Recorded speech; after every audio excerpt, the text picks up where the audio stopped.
Yo, what up guys, Travic here, and today I want to talk about Season 11 of Project Diablo 2, but more importantly, I want to talk about the Paladin. Now, I'm really torn. You might have seen my last video talking about Assassin and leveling up traps, but on the other side of the coin, I love Paladin, and I've been heavily contemplating playing Paladin. Paladin is a love of mine alongside the Assassin, and I'm really torn on what I want to do.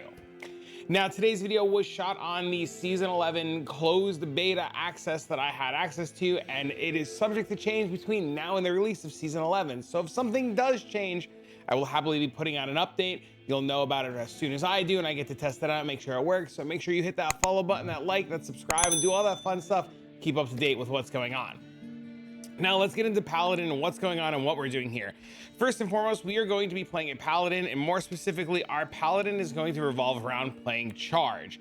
Charge in Season 10 was an absolute fantastic character. I played it to just an absolute a ton. I killed all the tier 2 bosses with Charge, and it was just an absolute powerhouse. Charge in Season 11 was slightly nerfed, but as a league starter or just hopping into basic stuff to start to get the ball rolling for farming, it is really strong and doesn't need a whole lot of gear to get working.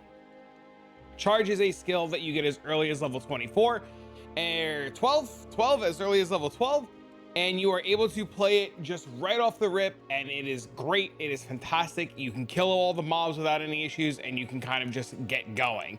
Leveling this character also really smooth. We now have Zeal at level 1 to get going. You can put 1 point into Zeal, and you can play Zeal all the way up until Charge. As soon as you get Charge, you equip a two-hander, and you just charge your way all the way to the end of hell, and it is super simple and super easy. The only time that you really have a hard time is any mob that is going to just be physical immune, and then you're gonna cry about it, and then you're gonna wish you had some friends to help you kill it. But as long as it's not phys immune, you are pretty much good to go. As far as this character goes, the only skills that we care about is Charge. We're gonna level up Charge. We're gonna put all the points into Charge.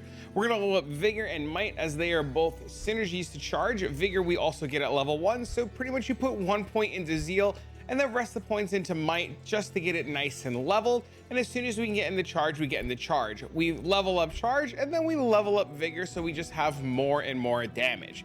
Now, this character that I tested with was level 92. You see, we don't have all of our points in. We're still missing 120 points. We don't have all of our skill points in, as we want to simulate the least amount of gear possible to begin to farm and test in Season 11, so that we don't have this min-max of a juicer character.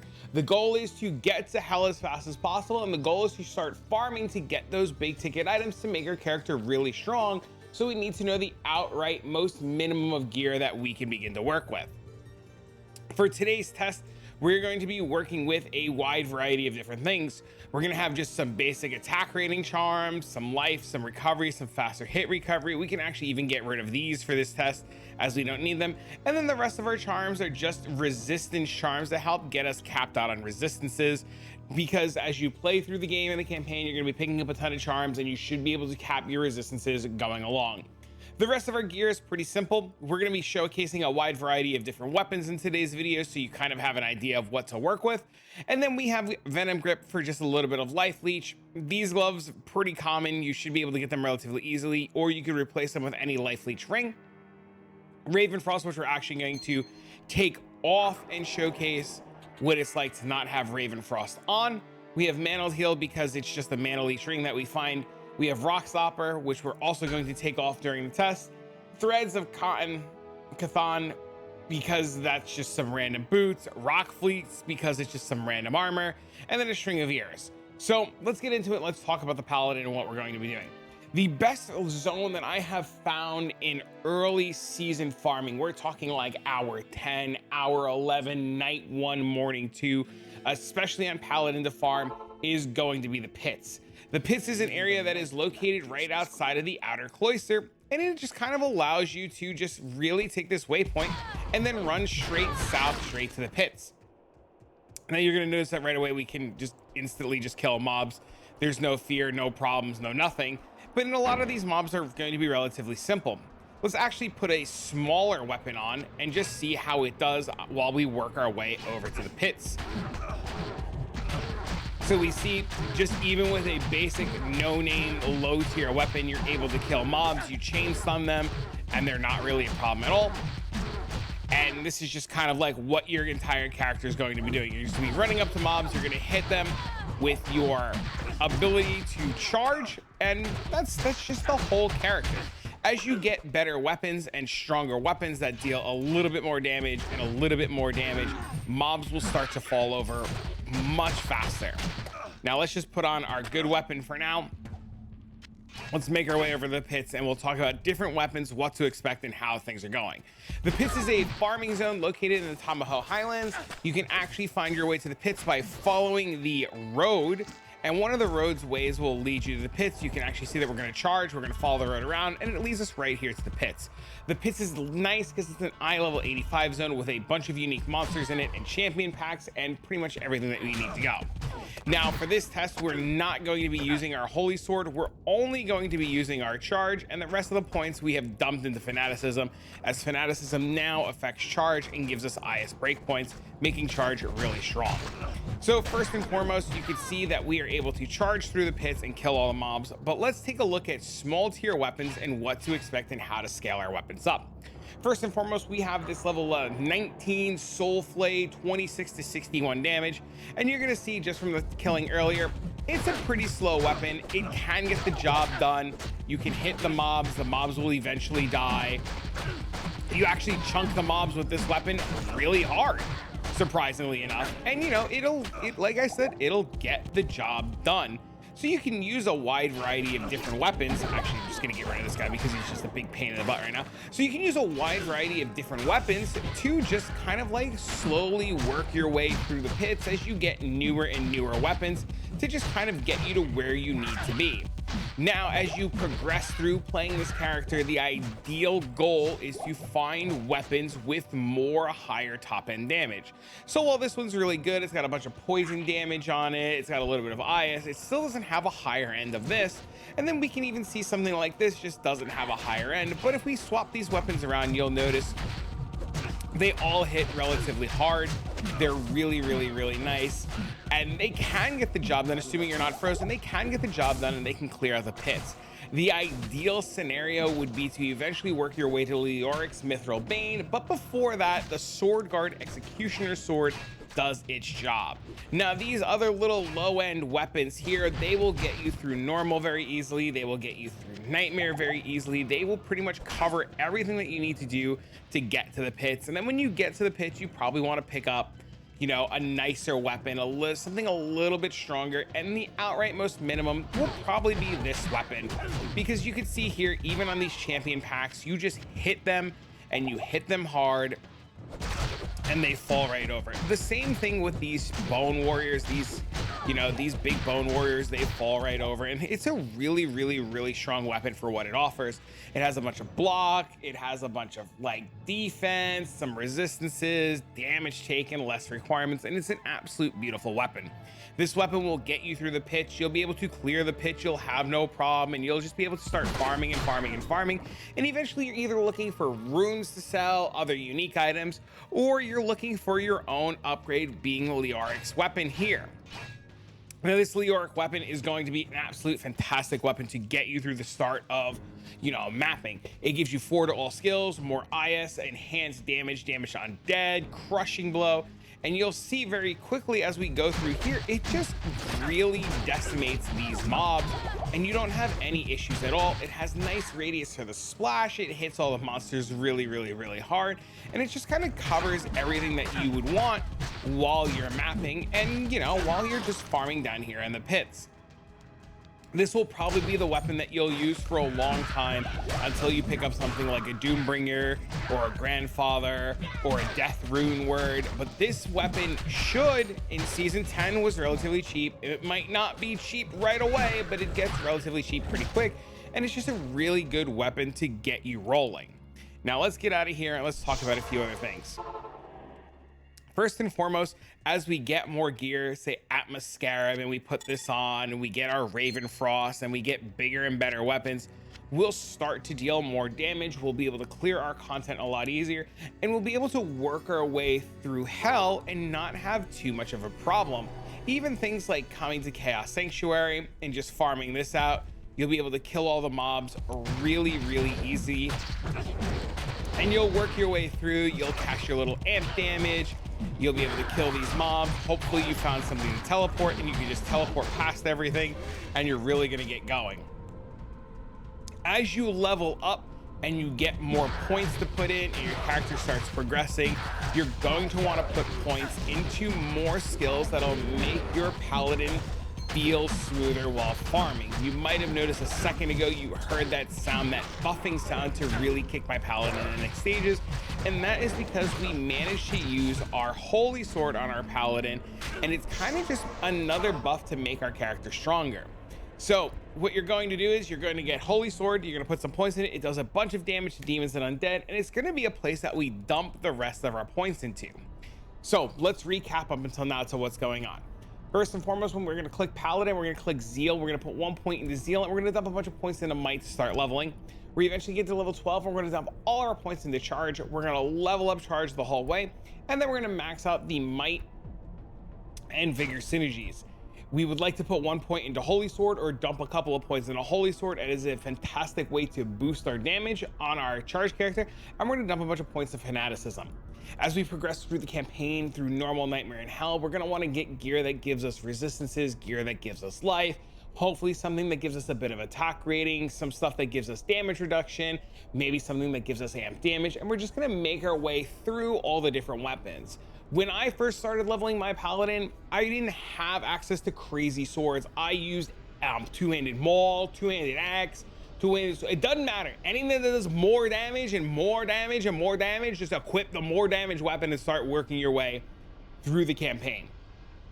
You're gonna get to hell, you're gonna find a nice weapon, you're gonna go into the pits, and you're gonna start farming the pits. If you can't do the pits, go backwards to Nightmare and farm something like Nightmare Cows and just beat the heck out of them until you get either a Sword Guard or a Leoric's Mithril Bane and really start getting your farm going nice and smoothly.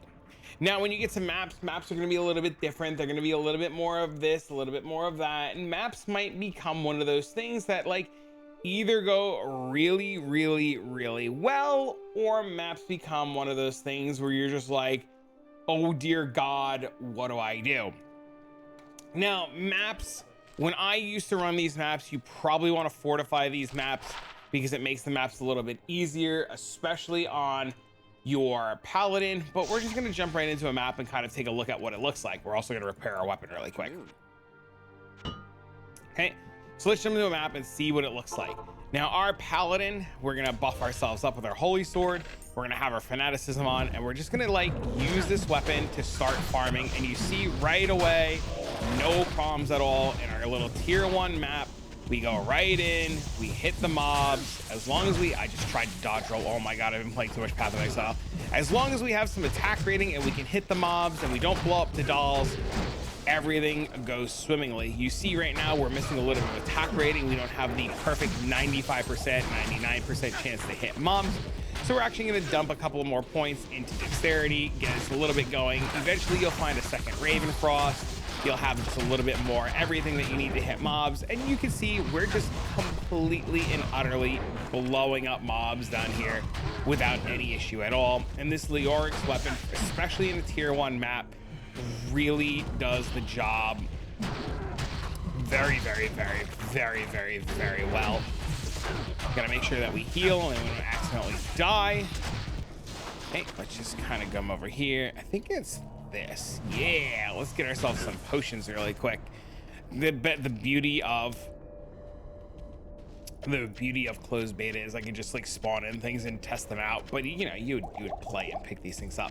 Now we see that the Leoric's weapon absolutely crushes inside of this map, and I just wanted to show you guys too, just for mapping scenarios, that sword card just as well hits these mobs nice and hard, and you're able to also push your way nicely through tier 1 maps.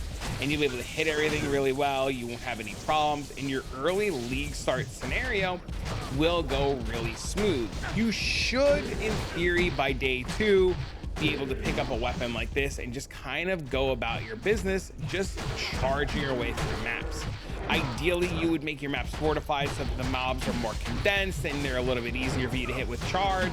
But, you know, if you don't have access to it and you just need to run a regular tier 1 map, you see that you can hit these mobs relatively easily, and you'll work your way up to bigger and better weapons. Ideally, in the highest of endgame scenarios, we're talking like weeks from now, you've been farming, you've been making some money, you're cruising, you're kicking ass, you're taking names, you're finding runes. Eventually, you're gonna want to farm your way to a grandfather, and you're gonna slap on a grandfather. It's gonna be an F grandfather, 6 sockets, some 40-15 jewels, and then you are just gonna whack your way to the Casbah. These mobs think of that. They're whacking you, well, you're whacking them, and you're whacking them so hard that they're exploding before they even realize that you're a one-pump chump kind of whacking off and kind of guy, bro. You know what I mean? You're giving them the 1-2, the wombo combo, the absolute ding-ding-dong business of business. But this is what Charge Paladin does, and this is where you can get to, and you can see it's all in the weapon. The minute you get a better and better and better and better and better and better weapon, see, we're just chunking down this boss. Let's just back up for a minute. We're just chunking down this boss. The minute that you get a better and better and better weapon, everything just gets completely smooth. You'll see this boss. Where is the boss? Oh my God, I can't, like, so much loot on my screen. Hold on, let's get rid of these guys really quick and you'll see.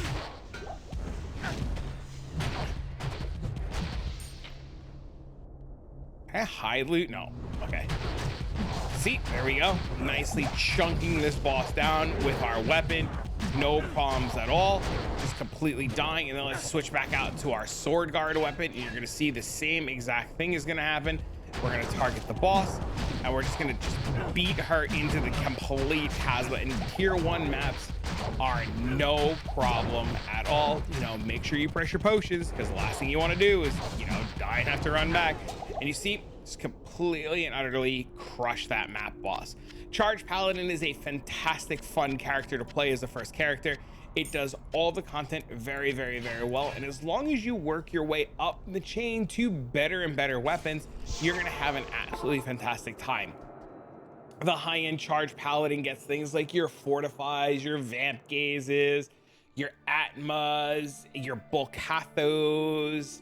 You can get your Soul Drainers, you work your way up to Grandfather, you get Doombringer, and it's just, you know, you get a bunch of charms that look like this with attack rating to fix your attack rating problems, and your character just becomes an absolute powerhouse. But I wanted to showcase to you guys what it looks like in the earlier stages. The absolute most minimum of gear that you would need to equip. Now, I had mentioned that, you know, I could take these off. I could take off, you know, this, I could take off this, and I can just have my weapon and I could start farming, because the character in itself doesn't need too much to get rolling. It is just, I mean, you're gonna die if you don't have like gear on because you're a melee character, right? But the character is just so reliant on its weapon that as long as you have the weapon and you're able to just, like, you know, hit mobs, you're going to kill them. Assuming the dolls don't just like blow up and completely ruin your day, because I mean, like, that's just what they do, right? They just like ruin your day.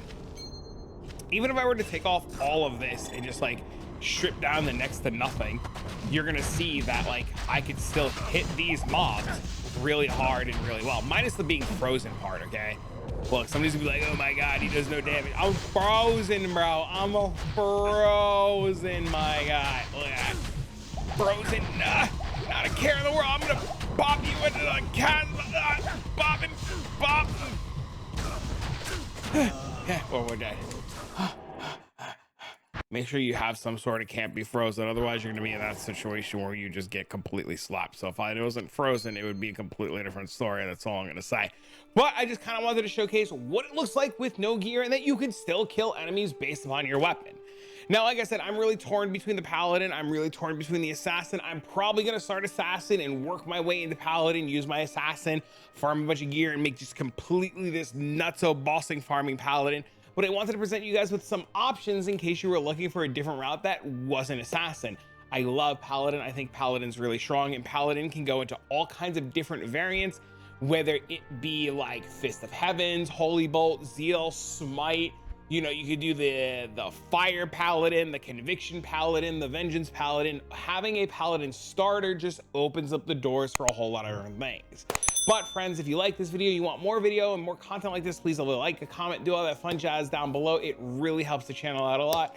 And you know, I'll be updating my characters. You can follow alongside on Twitch, on YouTube, and Discord, and see where my characters are progressing, and just overall where the steps are going and how I'm progressing. But for now, friends, I'll be with this video to you guys, and I'll see you all in the next one.